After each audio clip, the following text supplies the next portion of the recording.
Every good story has a yin and a yang. Did you think Dragon Ball Z was any different? I figured as much. Your guys' response to our Goku story you never knew was so incredibly wonderful. So if you're watching, then you must love DBZ and all its yin-yang whatchamahoosin'. Today we're gonna focus on the yin, the dark, the Vegeta. Between the awesome energy explosions and intense screaming, Dragon Ball Z has bamboozled us with emotional struggles between characters rocking very different ways of being. Goku is the pure fight, the force of light, the benevolent fist, while Vegeta is the opposite of all those things. To be clear, any idiot knows that, and it's probably an oversimplification. But we're just laying foundations here, people, don't you worry. And on those foundations, I'm gonna spit mad truth about Vegeta. The maddest truth. Truth so mad, it makes you wanna splad? I don't know, I'm bad at this. Let's move on. This Vegeta guy. Vegeta. Vegeta! What the hell? Jeez. Alright, those people are dead. Yeah, Bulma, just go ahead and faint. That's helpful. So why? Why did Vegeta do this? And before you ask me what's going on, because you haven't watched Dragon Ball Z or just a little hazy, let me zoom out a bit. Just be careful because sometimes when you zoom out, you can see some spoilers. Spoilers for a show that's pretty old and amazing, but spoilers nonetheless. This scene where Vegeta kills hundreds of people is horrific, but it's not the worst he's done. Not even close. It's just that it happened so many years after Vegeta gave up his genocidal ways. For a better idea of what I'm talking about, let's look at that zoom out view. This scene happens in the Majin Buu Saga, which is situated before Dragon Ball Super, the newest Dragon Ball series, and 7 years after the Cell Saga. You don't need to know those specifics, just that at this point in the DBZ timeline, Vegeta had already changed so much since his ruthless planet-conquering days when we first met him. And sure, he resorted back to his destructive tendencies in the Majin Buu Saga in a large part because he was under the spell of a dark wizard named Babidi. But Vegeta admits later that he allowed himself to fall under Babidi's spell. He allowed himself to reawaken the evil in his heart. Pretty fucked up. To answer why Vegeta would resort to such measures, we have to go beyond the obvious. Beyond the knowledge that Vegeta's darker nature is inherent to all Saiyans. Beyond the haunting, terrible truth that power is attractive to those who shouldn't seek it. This quest for power in the name of pride is what tied together Vegeta's entire warrior race until Frieza obliterated their home planet with an energy beam from space. This dark past is a part of Vegeta. It's fueled him for as long as he can remember, but it's not the end-all be-all of this warrior prince's pride. Pride that would push him to level civilizations and drive him from his core for his entire life, making this Saiyan feel alive, doing things that would horrify any decent human being. Until, of course, he became a family man. Kind of. The important thing is that he's trying. Give the guy some credit. You wanna know what it do with Vegeta? You wanna know about his deepest, most minute, most intimate thoughts and intentions that make him the darkness to Goku's light? The same ones that bring out that terrifying inner ape? Of course you do. That's why you're here. So prepare yourself for the story of a Saiyan prince. The story of Vegeta. The story you never knew.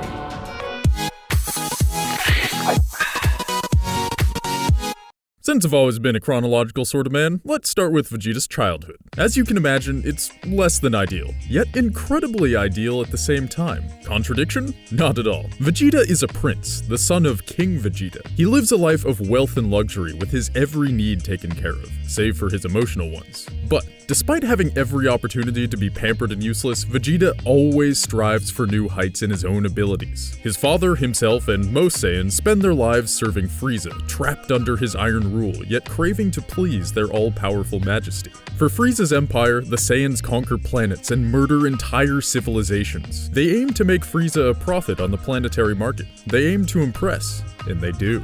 In the movie Bardock, Father of Goku, a young Vegeta bursts through the door to Frieza and demands an assignment. Frieza obliges and gives a prepubescent Vegeta the most difficult planet-conquering gig on the agenda. Vegeta gladly accepts. Moments like these show us what makes Vegeta tick. He's always pushing forward and striving for more, always pleasing the system that Frieza sits at the helm of. It was the system that the Saiyans thrived and suffered under. It was the system that Frieza took a chunk out of when he completely obliterated obliterated the Saiyan home planet because he feared they were becoming too powerful. Turns out, Frieza's paranoid fantasy wasn't too far off. Just by a generation or so, if that's how you want to look at it. But the guy had a solid hunch and followed through with it. I respect that. His solid hunch, as you could imagine, wasn't baseless either. At the time, just before Frieza destroyed the Saiyan home planet, Goku's father Bardock was killing it with his own crew. Platoon?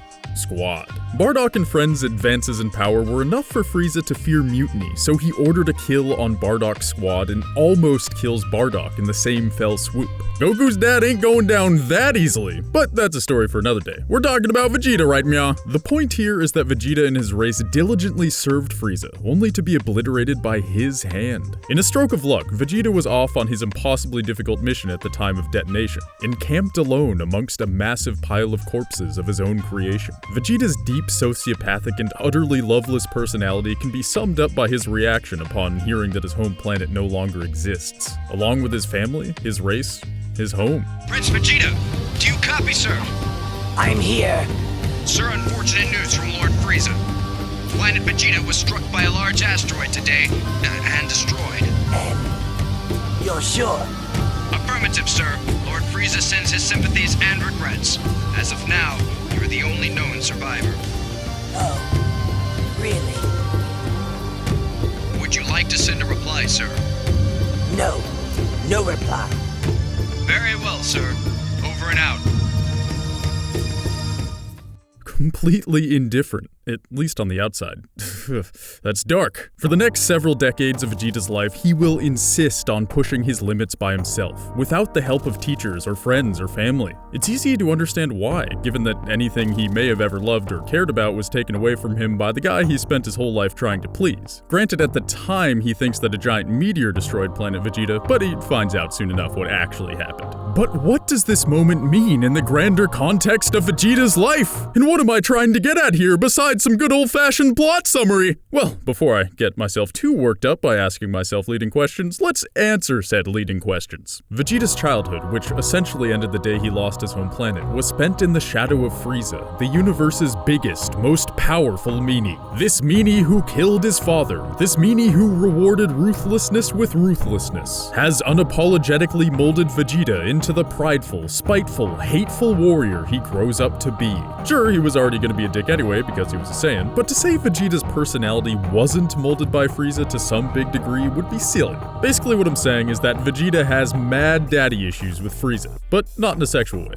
Probably. Who wouldn't have childhood trauma from the detestable actions of this gender-bending, genitalialist guy? We'll call him a guy. Yeah, you like that, huh? You like that spanking? That's a spanking, that's a good boy. That's fatal, probably. Should've used a safe word. Anyway, the takeaway here is obviously that since the day his home planet was destroyed, Vegeta believed even more deeply that he needed no one, hence him spending basically the rest of his life training on his own. At least as a child, he had his father and his race to help him.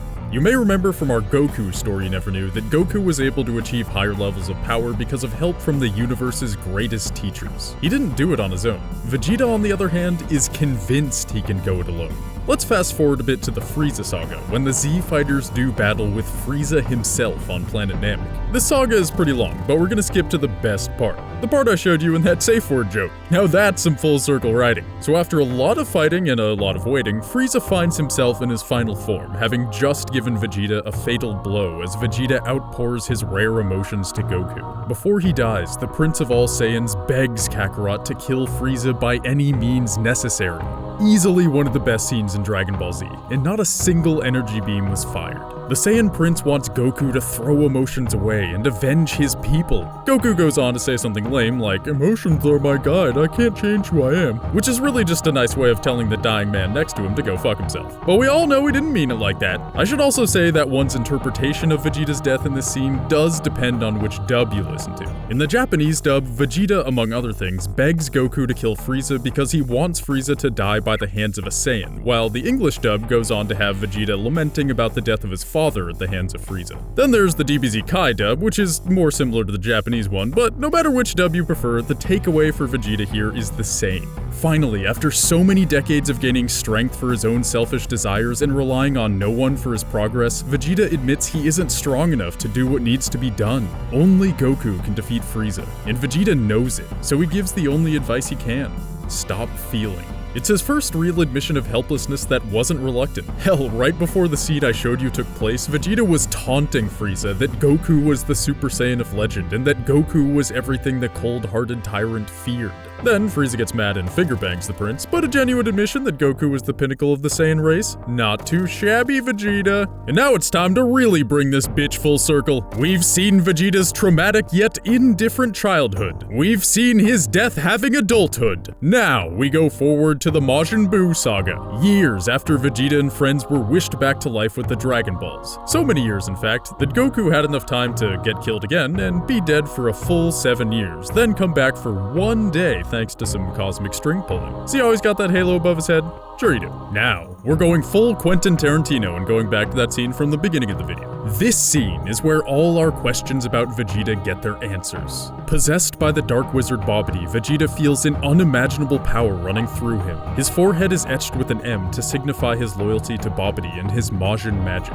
Vegeta needs to get Kakarot to fight him, but he won't oblige. To convince Goku, Vegeta effortlessly summons an energy blast, points it at the bleachers of a packed stadium, and fires. It gets him what he wants. But why would he do that? He could have taken the Supreme Kai hostage and threatened to kill him. He could have been more persistent. He could have done a lot of things besides blow up a stadium of people he doesn't give a shit about so that Goku would fight him. The answer to how Vegeta could be so ruthless is simple. He's back.